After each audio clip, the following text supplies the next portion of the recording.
Vigueur, ambition, innovation et créativité, tant de mots pour définir la jeunesse. Alors aujourd'hui, dans ce nouveau numéro Femmes et parcours, d'ailleurs nous vous souhaitons la bienvenue, nous recevons une femme, Madame Aude Fragonard. Bonjour. Bonjour, vous allez bien? Très bien, merci. Ça va, merci. D'accord, alors nous sommes très heureux de vous recevoir aujourd'hui pour ce nouveau numéro. Vous êtes entrepreneur, juriste, présentatrice entre autres.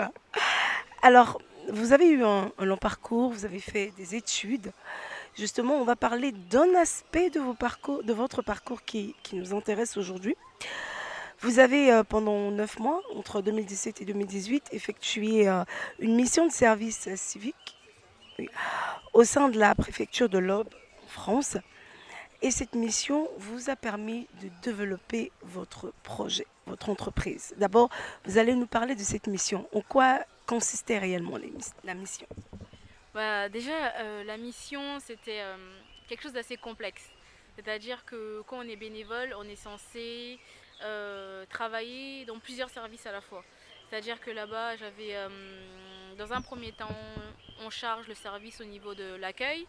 Et ensuite, ça a été le séjour, donc séjour uniquement des étrangers, les cartes grises de tout véhicule, hein, véhicule acheté en France ou à l'étranger, et aussi le service des permis.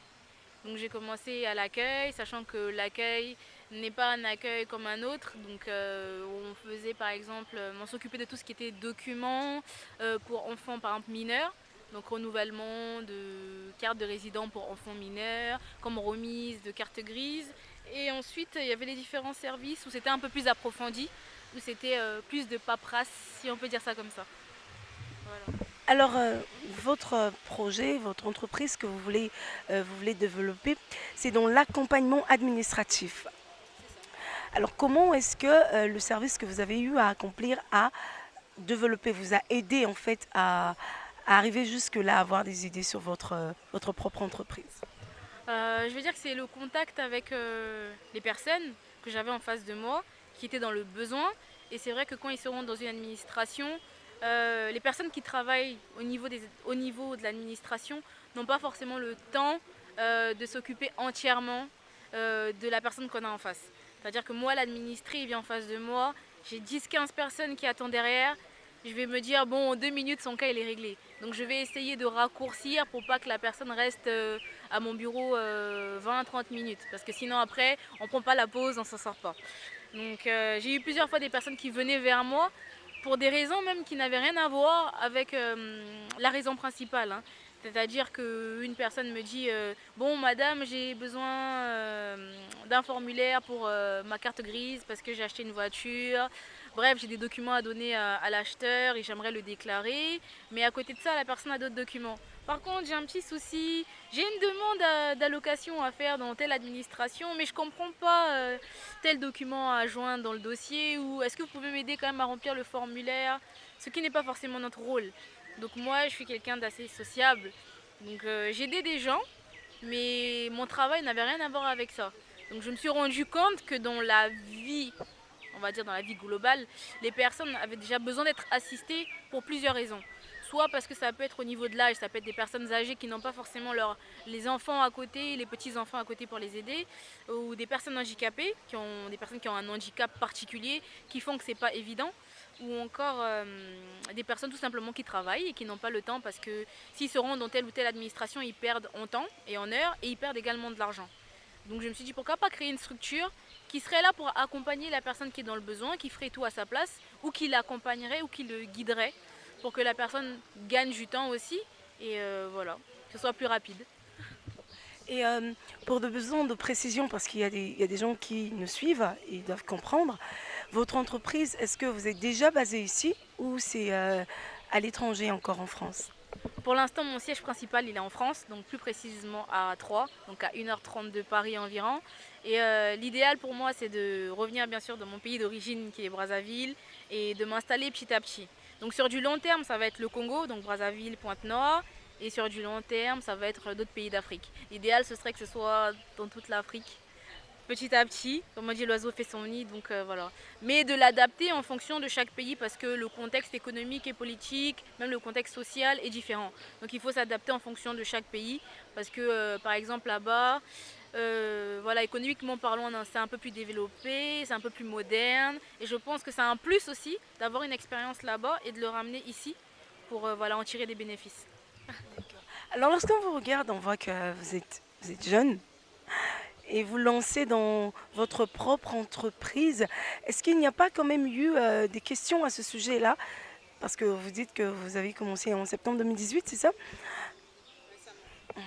Récemment. Et est-ce qu'il n'y a pas quand même des questions que vous vous êtes posées par rapport à ça, un peu des hésitations et tout? J'ai longtemps hésité parce que avant ça, en fait, avant ma mission à la préfecture, j'ai raté pas mal d'opportunités de travail. Pas parce que j'avais pas les compétences, mais parce que j'étais jeune. Parce que c'était des fonctions voilà, assez responsables. Et qu'en me voyant, il se disait, mais vu son âge, est-ce qu'elle pourra être à la hauteur de, voilà, d'être à la tête de telle ou telle société et d'avoir des personnes plus âgées derrière qui travaillent pour elle. Donc c'est vrai que ça a été un handicap comme quoi c'est bien d'avoir des diplômes jeunes, mais ça peut être à la fois un handicap parce que des fois on ne nous fait pas confiance, on se dit qu'elle est trop jeune. Est-ce qu'elle a vraiment de l'expérience? Pourquoi? Est-ce qu'on pourrait lui donner une chance? Donc les gens sont assez hésitants. Et donc c'est vrai que ça m'a remis, je me suis remis en cause, hein. Je me suis posé pas mal de questions. Et après je me suis dit bon, je vais essayer d'être bénévole. Je sais qu'en général en bénévole on a plus de facilité à intégrer une administration par exemple. Et en fonction de ça, je vais me faire des contacts parce que c'est surtout ça qu'il faut, le relationnel. Et pourquoi pas mûrir un projet. Donc c'est de cette manière-là que j'ai mûri le projet pendant les 9 mois. Et plus encore parce que j'ai hésité ensuite 2 mois après. À la fin de mon contrat, j'ai peut-être lancé le projet 2-3 mois après parce que j'hésitais. Je me suis dit, et si je perdais de l'argent? Et si ça marchait pas? Et si les gens ne croyaient pas en moi? Après, je me suis dit, je suis jeune. C'est mieux de tenter sa chance maintenant et que ça marche ou que ça marche pas. L'essentiel, c'est d'essayer et d'y arriver. Voilà. D'accord. Et au stade où vous en êtes aujourd'hui, est-ce qu'on peut dire que vous voyez quand même un avenir assez positif? Est-ce qu'il y a quand même un accomplissement? Comment dire? Vous avez déjà atteint quand même un petit objectif par rapport à ce que vous vous êtes fixé? Exactement, parce que j'ai quitté le statut officiellement d'étudiante à rechercheur d'emploi au statut entrepreneur. Donc c'est un plus ou moins voilà des défis que je me lance et je les réussis, on va dire petit à petit. La route est encore bien longue, mais voilà, on va dire faut commencer petit et gravir les échelons en fonction voilà de ce qui se passe. Donc voilà, faut essayer surtout et faut se donner les moyens parce qu'il faut de la motivation, de l'organisation et de la détermination. Exactement, la détermination, c'est d'ailleurs un élément déterminant pour aller loin. Et si on parlait des difficultés que vous rencontrez, est-ce qu'il y en a? Est-ce qu'il y en a quand même? Exactement. Il y en a en tant que femme, en tant que jeune déjà, parce que être jeune c'est dur parce qu'il faut tous les jours faire ses preuves. Parce qu'on se dit elle est jeune, il y a des chances qu'elle fasse des bêtises, il y a des chances qu'elle n'y arrive pas, il y a des chances qu'elle ne soit pas concentrée. Il y a le fait aussi d'être une femme, parce que être une femme, c'est aussi, voilà, il y a toujours cette relation de comparaison hein, entre un homme et une femme. Des fois, on se dit non, ce poste-là est peut-être mieux pour un homme et pas pour une femme. Et il y a aussi la barrière où on est une femme et que des fois, on attend quelque chose de professionnel, une relation professionnelle, qui peut se transformer en autre chose. Donc, ça montre tout en tant que femme, voilà, ces barrières-là qui sont pas forcément évidentes, mais après, il faut travailler le mental, rester déterminé et surtout rester professionnel. Il ne faut pas perdre de vue ses objectifs, ses ambitions. Voilà. Alors, entre juriste, votre travail d'entrepreneur, en tout cas c'est ce que vous êtes maintenant, et vos moments de détente, comment vous faites pour gérer votre temps? Mes moments de détente, j'en ai presque plus parce que maintenant j'ai des priorités. Donc depuis que je suis entrepreneur, il y a des choses que je ne peux plus faire comme avant. Donc mes déplacements deviennent plus à titre professionnel que privé. Donc j'essaye de faire la part des choses. On va dire, je peux me dire je travaille la semaine et je me dis bon, je prends un jour, je profite de ma famille, de mes amis, mais pas tout le temps. Donc pour l'instant, je suis en train de, comme on dit, de développer certaines choses. Donc Il y a des priorités professionnelles qui passent avant les passe-temps et les centres d'intérêt. Voilà. On parle souvent du combat entre... bon, au départ, c'était l'émancipation de la femme et tout ça, la place, l'égalité entre la femme et l'homme et tout. Quel est votre avis à ce sujet-là? Bon, après. Au niveau de l'égalité homme-femme, c'est quelque chose qui sera un débat éternel. C'est un débat universel et chacun a sa façon de voir les choses différemment. L'égalité, je pense qu'elle est... On ne peut pas vraiment parler d'égalité, hein, parce que un homme pourra faire certaines choses qu'une femme ne pourra pas forcément faire. Une femme peut s'efforcer à faire de son mieux, mais pour moi, selon moi, hein, on ne compare pas un homme et une femme. Donc la femme doit faire de son mieux pour être indépendante, pour faire ses preuves, mais tout dépend en fonction du contexte, hein. Est-ce que c'est le contexte professionnel? Est-ce que c'est le contexte plutôt privé, familial? Donc ça dépend. Contexte professionnel, c'est vrai que l'égalité homme-femme, faut revoir. C'est vrai que c'est important, parce que la femme doit faire de son mieux pour faire ses preuves, également pour l'homme, hein, je ne dis pas le contraire. Mais c'est vrai que c'est assez dur pour la femme, parce que la femme reste quand même un être fragile, sensible. Donc il y a toujours ce côté-là, cette faiblesse-là. Après, oui, il faut développer son état d'esprit pour pouvoir être plus ou moins égal à l'homme. Mais on peut pas, honnêtement, selon moi, on ne peut pas être forcément égal à un homme, hein, parce qu'un homme a certaines responsabilités qu'une femme ne peut pas forcément se voir confier. Donc voilà. D'accord. Alors, vous avez dit on va revenir sur votre entreprise, hein, vous avez dit que vous allez vous projeter venir vous installer ici et même en Europe. Bon, on va essayer un peu d'allier ça à la jeunesse d'ici. Vous avez eu l'occasion de beaucoup voyager quand même et vous avez côtoyé pas mal de jeunes dans les milieux où vous vous êtes retrouvés. Alors, quelle étude est-ce que vous faites de la jeunesse congolaise par rapport voilà, aux autres... Pour moi, la jeunesse congolaise, c'est une jeunesse qui essaie de faire de son mieux, mais qui a besoin de soutien. Qui a besoin de soutien, pas forcément de financement, mais c'est une jeunesse qui a besoin d'être poussée, d'avoir des repères, d'avoir des modèles, d'avoir des gens qui témoignent en fait, pour les pousser à faire mieux demain. Parce que honnêtement, quand je remarque autour de moi, la plupart des jeunes sont assez... soit ils sont démotivés par plusieurs raisons, hein, ça peut être un contexte social ou économique, soit tout simplement, il y en a qui ne veulent pas se donner les moyens, on va dire, de réussir parce qu'ils se disent que, bon, voilà, certains pensent que la vie est facile, que tout tombe comme ça, alors que non, il faut se débrouiller, il ne faut pas forcément compter sur papa, maman, l'oncle, la tante, il faut se donner les moyens, il faut être ambitieux et essayer de faire de son mieux. C'est vrai que c'est pas facile dans un pays comme ici, hein, parce que les jeunes ne sont pas aidés. Je prends un exemple en France, on est aidés, les jeunes sont assez aidés, même au niveau du financement, quoi que ce soit, il y a des aides, ce genre de choses-là. Et ici, c'est un peu chacun pour soi. Donc, faut essayer de jouer sur le relationnel, faut essayer voilà, de se donner les moyens, de jouer sur les contacts aussi, parce que c'est important, se faire des contacts, parce que des fois, les contacts nous ouvrent aussi d'autres portes.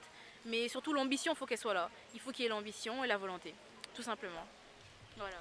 Et si on peut vous poser la question de savoir comment vous définissez vous-même votre parcours, s'il y a une qualification qu'il faudrait donner à votre parcours, qu'est-ce que vous pourriez dire par rapport à cela? Qu'il est, je dirais pas complet, mais comment dire, plutôt, moi déjà je me considère comme une personne polyvalente. C'est-à-dire que je ne reste pas fixée sur une chose.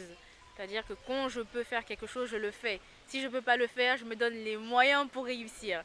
Donc voilà, mon parcours, je le qualifierais pas de modèle, mais voilà, le début de quelque chose.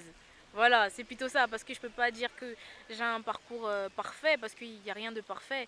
Et surtout que moi, je n'ai pas réellement, professionnellement parlant, j'ai eu à faire des stages, certes, mais je n'ai pas, par exemple, été dans des sociétés, à travailler avec des sociétés ou dans une société pendant 2-3 ans.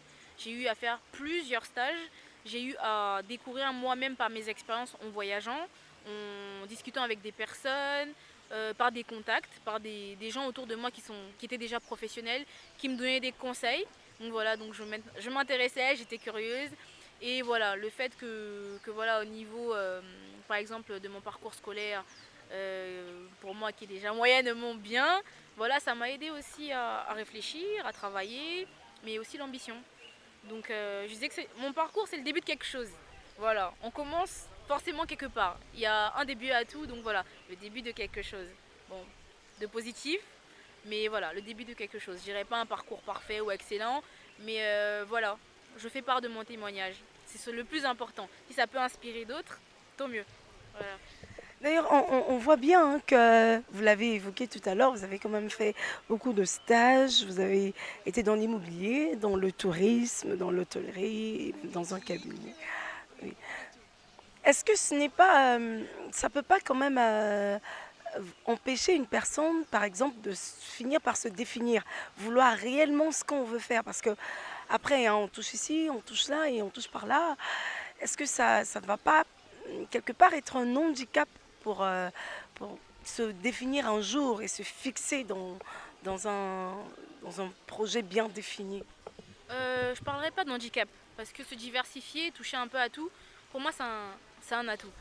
Surtout aujourd'hui, de nos jours, de façon moderne, hein. Il faut savoir être dans plusieurs domaines à la fois.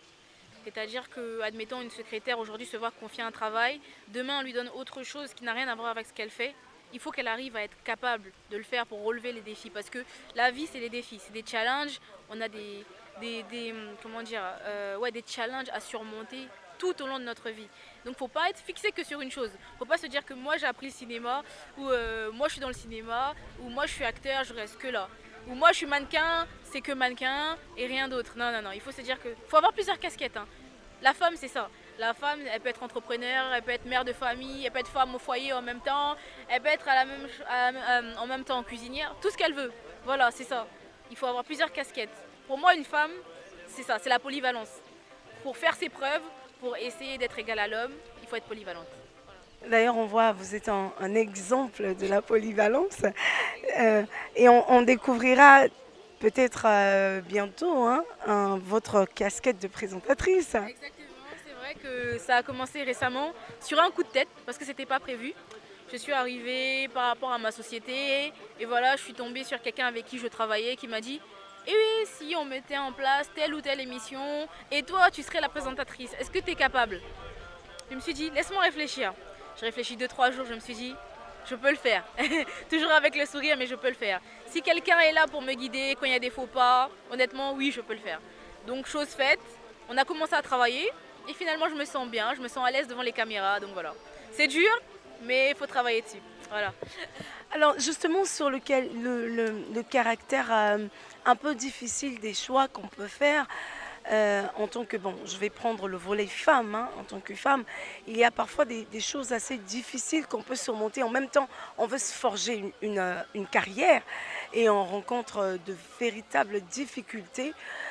En même temps, on veut faire autre chose, donc il y a un peu tout qui tourne dans la tête. Mais non, si il vous avait été donné l'occasion de conseiller, par exemple, les femmes qui se retrouvent aujourd'hui face à des difficultés assez notoires quand même, hein, des difficultés assez importantes, qu'est-ce que vous leur direz par rapport aux objectifs qu'il faut atteindre dans la vie? Elles se retrouvent devant des situations difficiles. Qu'est-ce qu'elles doivent faire? Qu'est-ce que vous pouvez conseiller par rapport à votre expérience?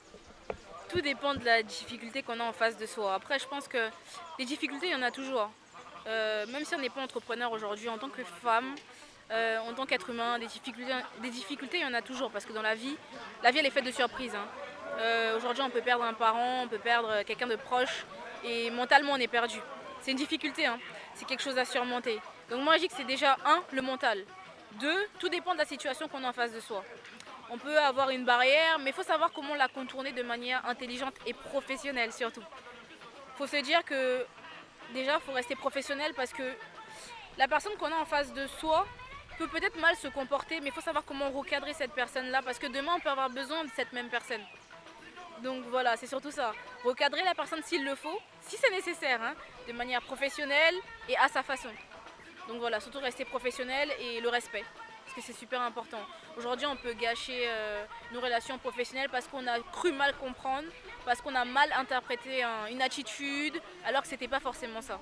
Donc il faut mettre les choses au clair et voilà, rester professionnel avant tout, surtout. Voilà. Alors, petit à petit, hein, on touche vers la fin de cette interview, de cette émission. Malheureusement, les choses ne durent pas toujours. Alors, on va vous remettre la parole pour nous dire un mot par rapport à l'installation de votre entreprise ou encore si vous avez un message à adresser, mais surtout par rapport à votre entreprise parce que on va certainement la découvrir très bientôt. Donc moi, mon entreprise, voilà, en France, ça s'appelle Lotus Service. Ici, je vais créer une filiale qui sera Lotus Service Congo, parce que je vise Brazza, Pointe-Noire. Et je pense que d'ici, si tout va bien, avant décembre 2019, tout sera bien installé, c'est-à-dire le local, le personnel, parce que pour moi, enfin, mon intérêt premier, hein, c'est de créer de l'emploi au niveau de mon pays. Parce que je me dis, je suis allée apprendre à l'extérieur, je reviens où il y a mes origines, parce que j'ai habité là, j'ai grandi là, et parce que je pense qu'au niveau de l'emploi, les jeunes ont besoin de travailler, ils ont besoin d'être poussés, donc je fais comme je peux. Voilà, c'est-à-dire que j'apporte ma plus-value, et en même temps, voilà, je crée de l'emploi pour que je pousse ces jeunes-là à se dire que aujourd'hui, tu as un salaire, donc avec ce salaire-là, tu peux peut-être avoir un projet derrière et pouvoir le financer petit à petit. Parce que quelqu'un te donne l'opportunité d'avoir un travail qui demain peut-être t'aidera peut-être voilà, à concrétiser ton projet en fait. Donc voilà, pour moi c'est déjà créer de l'emploi, c'est important, apporter ma plus-value, mon savoir-faire et apprendre aussi. Parce que forcément je ferai des formations tout au long de ma vie à côté. Donc voilà, c'est un peu ça. Alors, nous sommes déjà à la fin de ce numéro. Nous avons reçu pour vous Madame Aude Fragonard, qui est entrepreneur, juriste et aussi présentatrice. Alors, je vous donne rendez-vous pour le prochain numéro Femmes et Parcours. Mais sans oublier, on remercie toute l'équipe qui était à la réalisation. Monsieur Kim, Madame Jenny et aussi Monsieur Patrick Alex Bembe. Nous remercions également le propriétaire de cet hôtel, Hôtel Saphir, ce magnifique cadre qui nous a été offert pour cette émission. Alors je vous dis au revoir, restez connectés, abonnez-vous à la chaîne et partagez surtout. Ciao, ciao!